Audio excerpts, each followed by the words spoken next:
Welcome to the 24th World Congress of the International Association for Child and Adolescent Psychiatry and Allied Professions, or in short, IACAPEP. My name is Carrie Tan, a student counselor in Temasek Junior College, Singapore, and I will be your MC for today. You may be sitting in front of your computer, and I am the only one on screen. But there are actually more than 1,500 like minded people from all across 80 countries who may be tuned in at this very moment. Unlike a physical congress, we don't have any standard housekeeping rules for you today. But all we ask is of you to attend as many sessions as you can and stay engaged on this virtual platform. There is a chat feature and e-library of presentations available as well. On behalf of IACAPEP 2020, we would now like to thank our industry partners for their support.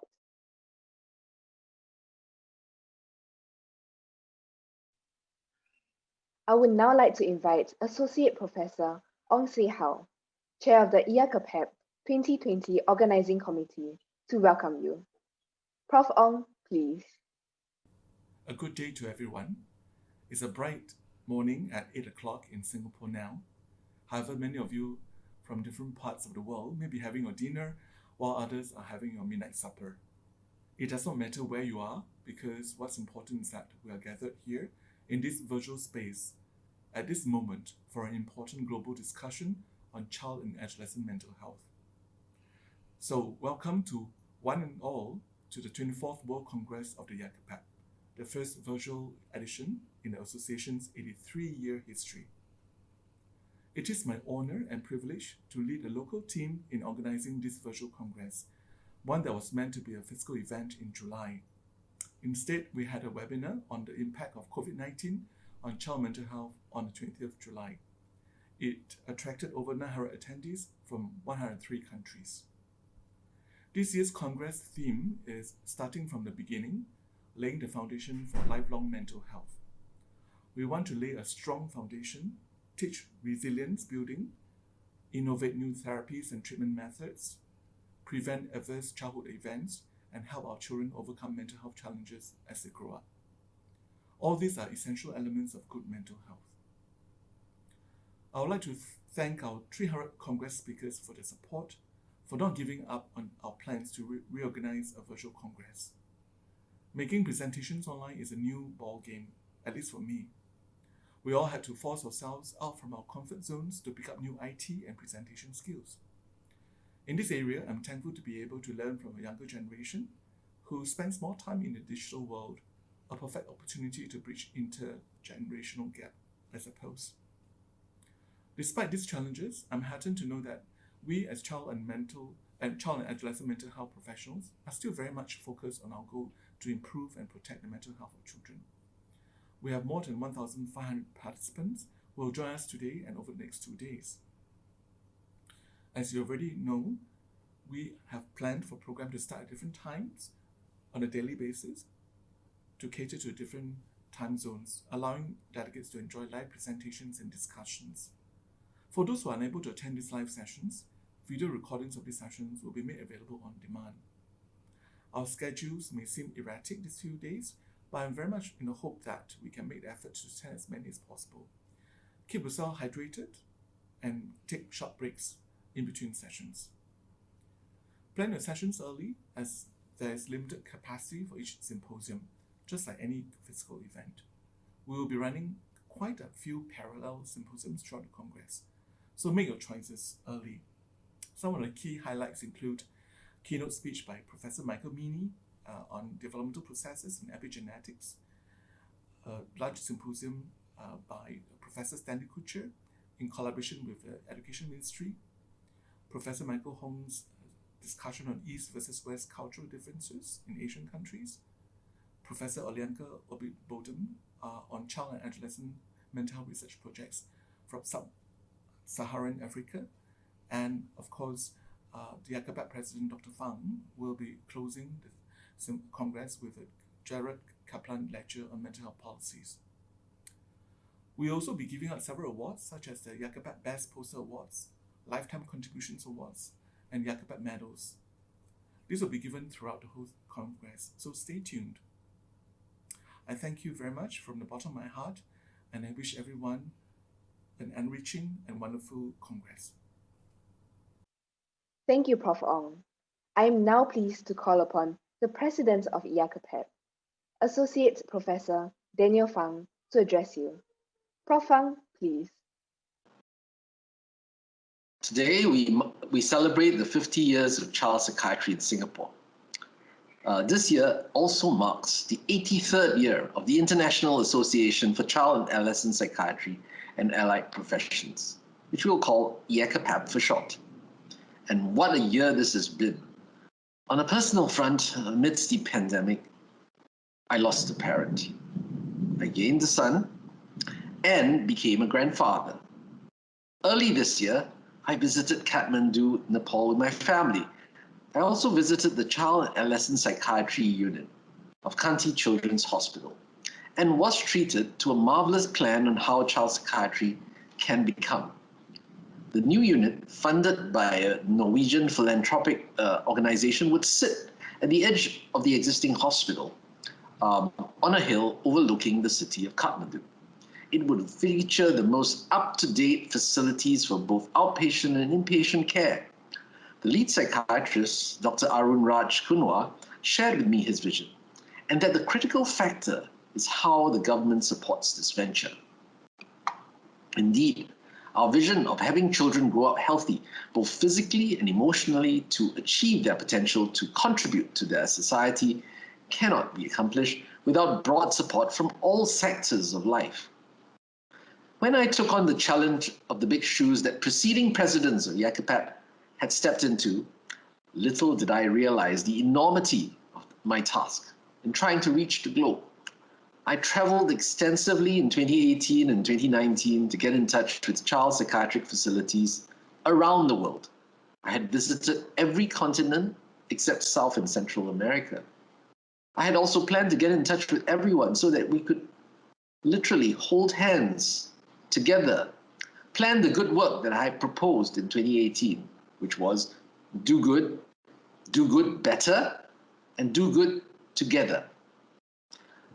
Alas, the COVID-19 has disrupted those plans.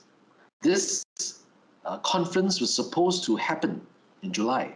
But as the days grew nearer, it was evident that we cannot meet the way we used to. Like the years when IACAPAP meetings were disrupted by wars and unrest, the war against COVID-19 made us rethink our World Congress, and it evolved into this virtual Congress. But I believe that the intent of our Congress can still be met as we share our mutual learnings. Unlike previous Congresses, you can attend every of the hundreds of lectures, symposiums, and poster sessions. It will be available live and recorded across our different time zones until March next year, 2021. This can be the beginning of a new normal for future Congresses. Like the pandemic that we continue to fight, we need to develop not just mental health services for children and youths, but also to look at ways to improve the environment that our children grow up in. In Singapore, children's health received attention as early as 1921, and the focus was really on hygiene and physical health. But in the 1960s, clinicians and policymakers began pushing for specialized service, which led to the birth of a dedicated child guidance clinic in 1970.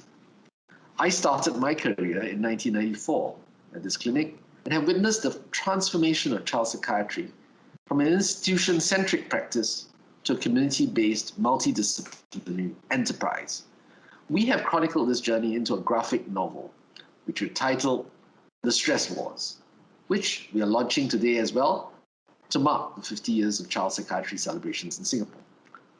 Finally, I would like to give thanks. Thanks to the IACAPAP Executive and Bureau for their staunch support in these trying times. Thanks to the organizing committee for the flexibility and adaptability in getting this off the ground. And thanks to all of you for coming as we bring the world together to start a new movement for laying the foundations of lifelong mental health. Thank you. Thank you, Prof. Fang. We look forward to attending your Gerald Kaplan lecture on 4th December. Now, it is indeed our privilege to have our guest of honor, Madam Halimah Yacob, President of the Republic of Singapore, to deliver the opening address. Madam President, please.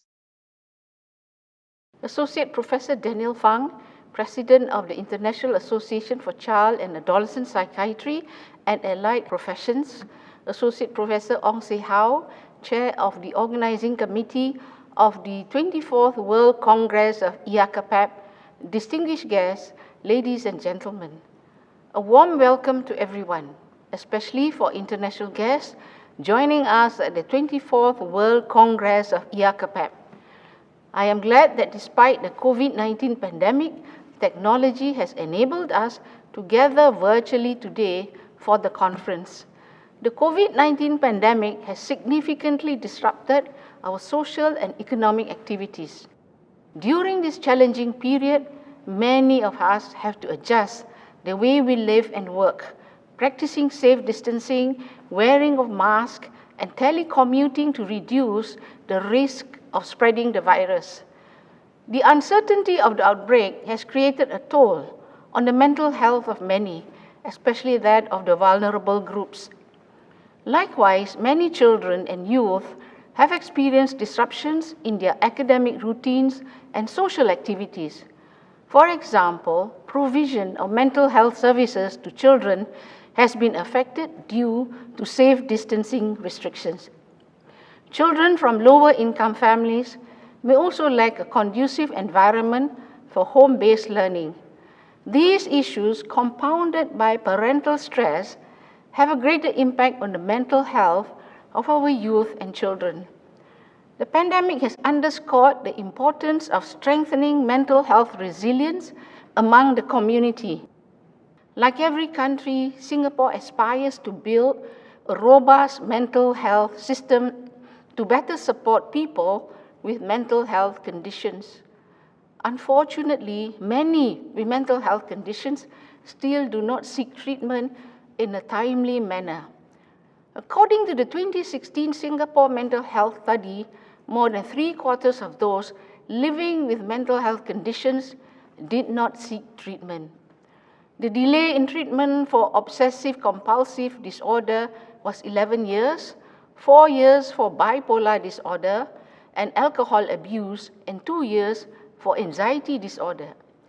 Various studies have shown that a lack of knowledge about mental disorders and social stigma are two common reasons for treatment delay. Mental health conditions that are left untreated will impair children's development and undermine their ability to achieve their fullest potential. It is therefore important that we step up efforts to protect the mental health of our children early. Let me share 3 key strategies that Singapore has adopted in strengthening the mental health support for our young. First, we place great emphasis on preventive care. Key findings from the first Singapore study on adverse childhood experiences in 2016 revealed that about every 2 in 3 Singapore resident adults had experienced at least one ACE in their lives before the age of 18. As ACEs put individuals at increased risk of developing mental health conditions later in their lives, it is important that we focus our intervention upstream. In this regard, I am glad that the Institute of Mental Health Singapore has introduced many early intervention programs to mitigate adverse childhood events. Second, we strive to continually improve our public education efforts. Schools play an important role here in helping to promote mental health literacy in our young. It is essential to equip children with knowledge on common mental health conditions and ways to manage them, as well as develop in them empathy and care towards persons with mental health conditions.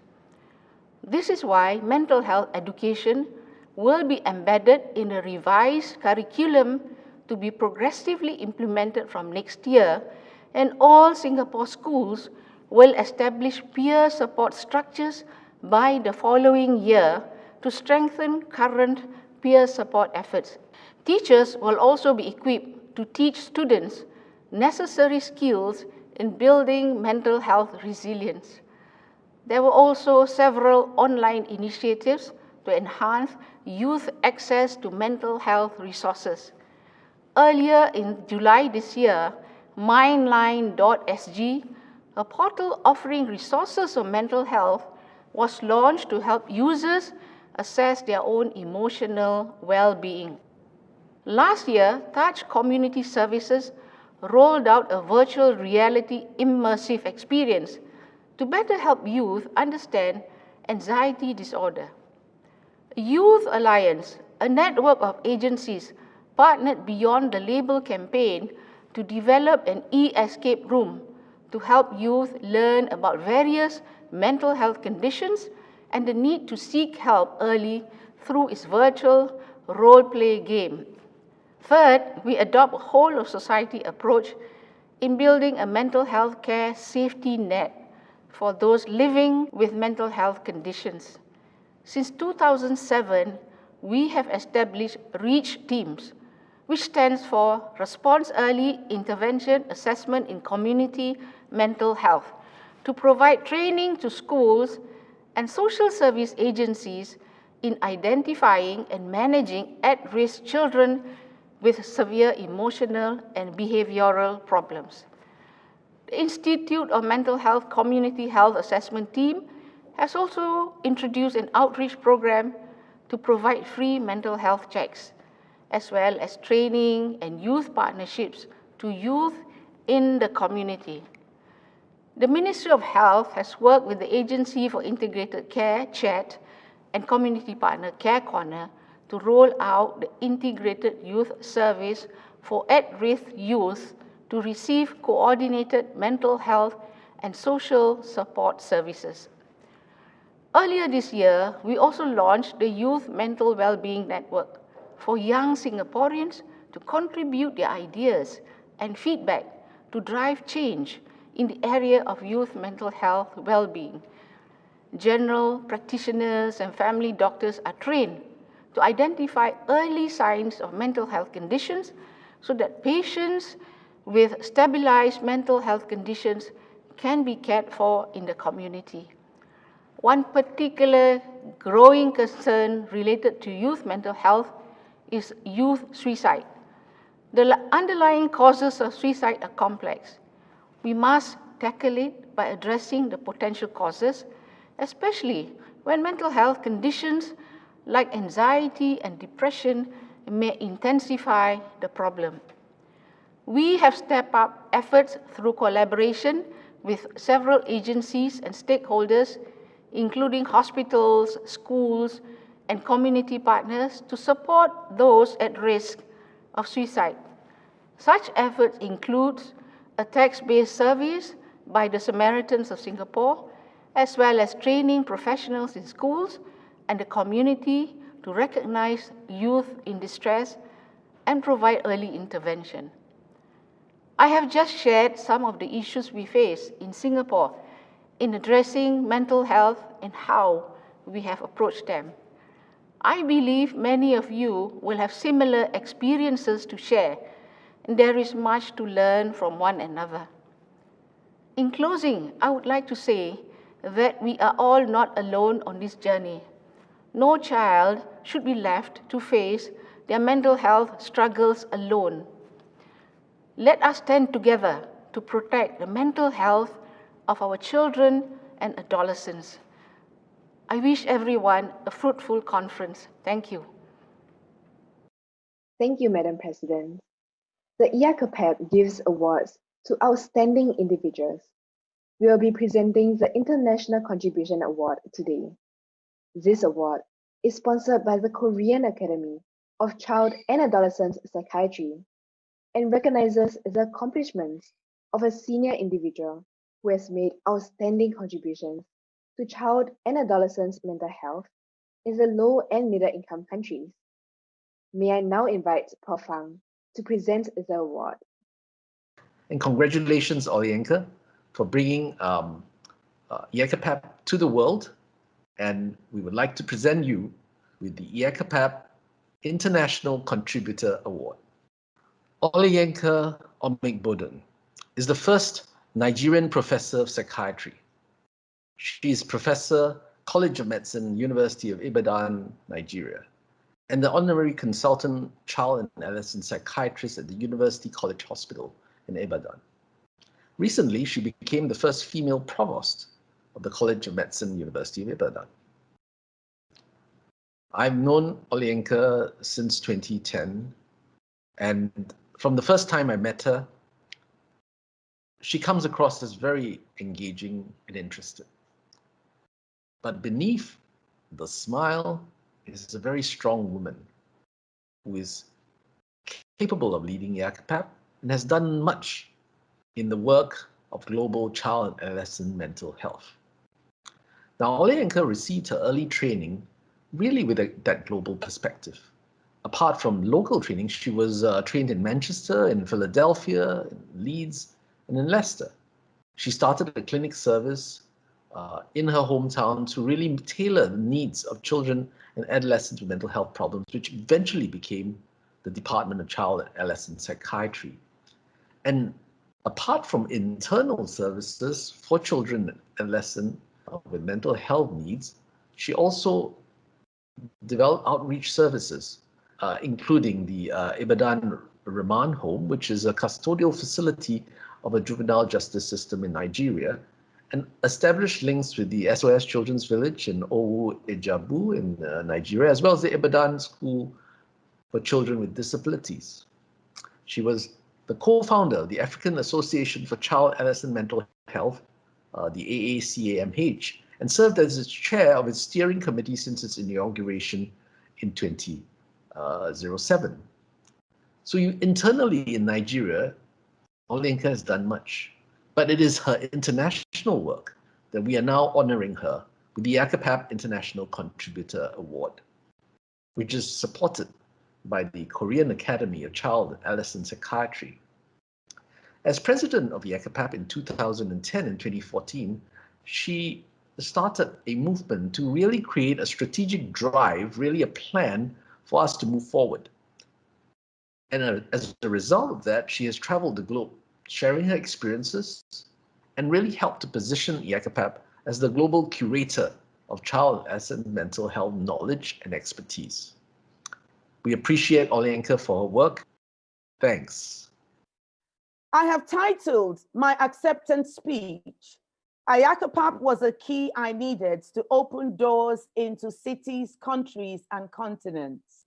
On the 18th of November, 2020, I woke up to receive a text message from Daniel Fung, the president of IACAPAP. And the message said, "Congrats on your being conferred the IACAPAP International Contribution Award. I believe our team will be writing to you." I immediately responded with this message to him. "Dear Daniel, this is awesome news received this morning here in Nigeria. I am deeply honored and humbled at the same time that the little contributions I have made over the years are recognized by IACAPAP under your leadership. Thank you so much. I would check my email and respond accordingly. I'm presently going through the busiest period of my life as I lead the College of Medicine, University of Ibadan, as provost. I hope to use this position to further build up both child and adolescent psychiatry and mental health. Thank you so much."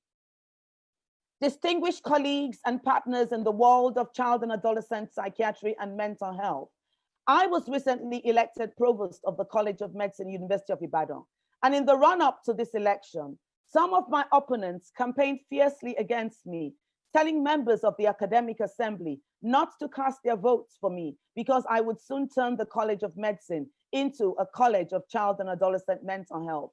My opponents had told members of the electorate that the only cause I was truly passionate about was child and adolescent psychiatry and mental health.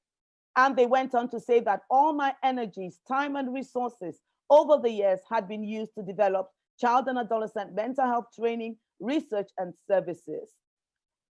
Truly, my passions had started since I began residency in 1987, 33 years ago, about ensuring our children and adolescents, especially on the African continent, who had been so badly neglected, would receive the environment and service that would change this paradigm. As one of very few child and adolescent psychiatrists in sub-Saharan Africa, up until 2014, I had the privilege to pioneer child and adolescent psychiatry and mental health, research, training, and service development under extremely challenging circumstances. My heart aches as soon soothed away as I received this award from IACAPAP. Truly, not only had my opponents accused me of focusing all my energies on child and adolescent mental health over the years, but also my friends in IACAPAP recognize it. It is really amazing that the same activities are used in opposite ways. I am therefore privileged and humbled to join the group of distinguished awardees, and I'm thankful to the selection committee. I acknowledge the Korean Academy of Child and Adolescent Psychiatry, who commenced this award in 2004. As I received this award, I seized the opportunity to recognize the first awardee, Professor Michael Hong from South Korea.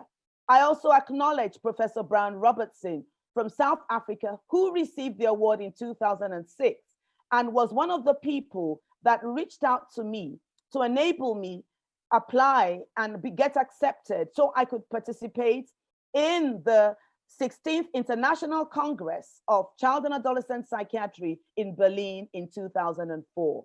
I've worked very closely with Brian since then, and we've been able to do a lot on the African continent. IACAPAP was the key I needed to open doors into cities and countries in Africa.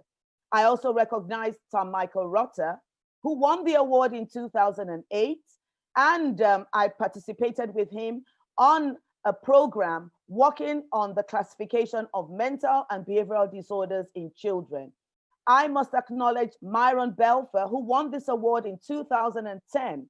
When Myron turned 80 in December 2019, I described him as the greatest advocate and ambassador for child and adolescent mental health that I know. I must thank him. I also acknowledge Amira Self-Adin, who won this award in 2012. Amira did a lot for Egypt, despite all the challenges. I also acknowledge Joseph Ray and Wen Song, who won the award.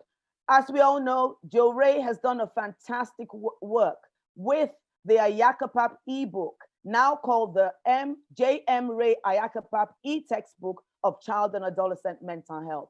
I also acknowledge Savita Malhotra from India, who won this in 2016, and Hashim Hamodu, the editor of IACAPAP Bulletin, who won this in 2018. I thank all my teachers.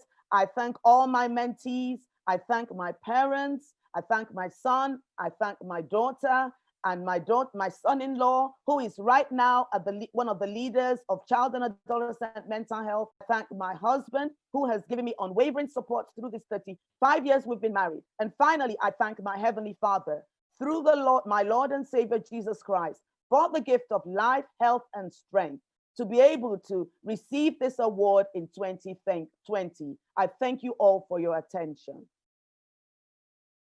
Thank you, Prof. Fang. And once again, congratulations to Prof. Olayinka.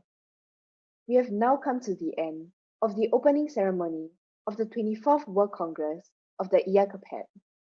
We will now kickstart the virtual Congress with the keynote on developmental processes and epigenetics by Professor Michael Mimi.